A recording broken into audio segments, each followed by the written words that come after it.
बस एक पल के लिए सब कुछ छोड़कर अपने जिंदगी को देखिए पूरी ईमानदारी से। ऐसा होता है ना कि हम शांत रहना चाहते हैं पर गुस्सा वो तो बस आ जाता है। आगे बढ़ने की पूरी कोशिश करते हैं पर ठीक आखिरी मोड़ पर कोई अनजाना सा डर हमें रोक लेता है और धीरे धीरे हम खुद से कहने लगते हैं शायद शायद मेरी किस्मत ही ऐसी है। लेकिन आज एक ऐसा सच जानने वाले हैं जो सुनने में शायद थोड़ा कड़वा लगे, पर यकीन मानिए ये आजादी दिलाने वाला सच है। हम रुके हुए इसलिए नहीं है कि काबिलियत कम है, नहीं, हम रुके हुए हैं क्योंकि हम अपनी ही बायोलॉजी के खिलाफ एक जंग लड़ रहे हैं। जी हां, ये सच है।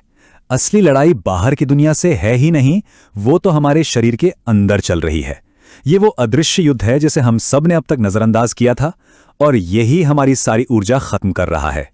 तो आज हम किसी मोटिवेशन की बात नहीं करेंगे, आज हम बात करेंगे उस विज्ञान की जिसे न्यूरो एपिजेनेटिक्स कहते हैं। ये वो मिसिंग लिंक है जो ये बताता है कि हमारा दिमाग और हमारा डीएनए पत्थर पे लिखी कोई लकीर नहीं, बल्कि एक ऐसा कोड है जिसे रीप्रोग्राम किया जा सकता है। चलिए अब इस बात की गहराई में उतरते हैं।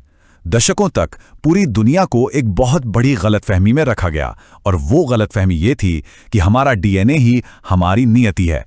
ये जो आप देख रहे हैं ना स्क्रीन पर, ये साइंस में एक क्रांति से कम नहीं है। पुरानी सोच जिसे जेनेटिक डिटर्मिनिज्म कहते थे, वो ये मानती थी कि हम अपने जीन्स के मतलब गुलाम हैं।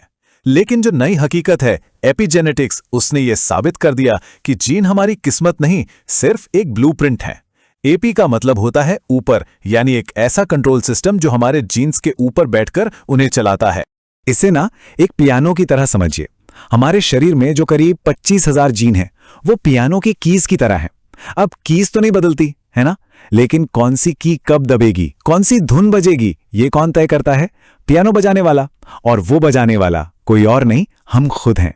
हमारे विचार, हमारी भावनाएं, हमारा माहौल। और अब सबसे जरूरी बात, जब हम लगातार डर, चिंता और तनाव में रहते हैं ना, तो हम अनजाने में उन जीन्स को, उन कीज को दबा रहे होते हैं जो बीमारी और नाकामी से जुड़ी हैं। लेकिन अगर हम इन स्विच को ऑन कर सकते हैं तो हम इन्हें ऑफ भी कर सकते हैं। यही तो है हमारी असली बायोलॉजिकल आजादी, जिसे हमारे एंशिएंट विजडम में संचित कर्मों से मुक्ति कहा गया। आज साइंस उसे जीन एक्सप्रेशन का बदलाव कह रहा है। बात वही है। तो अब सवाल ये उठता है कि अगर जीन के स्विच हैं तो इन्हें कंट्रोल कौन करता है? इसका जवाब हमारे दिमाग की उस क्षमता में छिपा है जिसे विज्ञान न्यूरो रेजिलियंस कहता है, यानी तनाव के बीच भी स्थिर रहने की क्षमता। हमारे दिमाग में ना एक छोटा सा हिस्सा है अमिगडाला। समझिए, ये हमारे शरीर का सिक्योरिटी गार्ड है। अब जैसे ही कोई चुनौती आती है, ये गार्ड चिल्लाने लगता है। समस्या ये है कि आज की दुनिया में ये इतना ओवर एंग्शियस हो गया है कि बॉस की एक डांट को भी जानलेवा खतरा मान लेता है। और जब ये गार्ड अलार्म बजाता है तो हमारे दिमाग का जो सबसे समझदार हिस्सा है, हमारा सीईओ यानी प्री फ्रंटल कॉर्टेक्स, वो धीरे धीरे कमजोर पड़ने लगता है और सारा कंट्रोल उस डरे हुए गार्ड के हाथ में चला जाता है। लेकिन अच्छी खबर यह है कि विज्ञान यहां कहानी को पलट देता है। दिमाग एक मसल की तरह है, उसे ट्रेन किया जा सकता है। जब हमारा सीईओ, हमारा प्रीफ्रंटल कॉर्टेक्स मजबूत होता है तो वो उस डरे हुए गार्ड एमिगडाला को एक सीधा संदेश भेजता है, शांत हो जाओ, सब ठीक है, ये खतरा नहीं है। हमारे दर्शन में इसी स्टेट ऑफ माइंड को स्थित प्रज्ञा कहा गया है। अगर अब भी ये सब सिर्फ एक थ्योरी लग रहा है, तो अब एक ऐसे प्रयोग के बारे में सुनिए जिसने पूरी साइंटिफिक कम्युनिटी को हिलाकर रख दिया। इसे कहते हैं the NASA twin study. NASA ने दो जुड़वां भाइयों पर, स्कॉट और मार्क केली, एक ऐसा स्टडी किया जिसने सब कुछ बदल दिया। दोनों का डीएनए लगभग 100% एक जैसा था, लेकिन प्रयोग में एक बड़ा फर्क था। स्कॉट केली को 1 साल के लिए अंतरिक्ष के मुश्किल और तनाव भरे माहौल में भेजा गया, जबकि मार्क केली यहीं पृथ्वी पर रहे। और जब स्कॉट अंतरिक्ष से लौटे तो उनके शरीर ने एक हैरान कर देने वाली कहानी सुनाई। देखिए, उनका डीएनए वो तो नहीं बदला था, लेकिन उनके जीन एक्सप्रेशन, मतलब कौन से जीन ऑन थे और कौन से ऑफ, वो पूरी तरह बदल चुके थे। उनके शरीर ने उन जीन्स को ऑन कर दिया था जो सर्वाइवल, रिपेयर और हाई एंड्योरेंस के लिए जिम्मेदार होते हैं। नासा की इस रिसर्च ने पहली बार साफ शब्दों में यह साबित किया, हमारा माहौल और हमारा मानसिक दबाव सीधा हमारी कोशिकाओं से बात करते हैं। हम जिस माहौल में रहते हैं और जो ख्याल बार बार सोचते हैं, वो हमारे डीएनए को लगातार सिग्नल भेज रहे हैं। तो ये होता कैसे है? मतलब एक सोच, एक ख्याल हमारे डीएनए तक पहुंचता कैसे है? देखिए, हर ख्याल सिर्फ एक ख्याल नहीं, वो एक केमिकल सिग्नल है।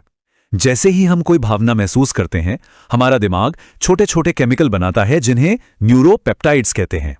ये केमिकल हमारे खून में मिलकर शरीर की हर कोशिका तक जाते हैं और वहां जाकर डीएनए के ऊपर लगे एक ढक्कन की तरह काम करते हैं।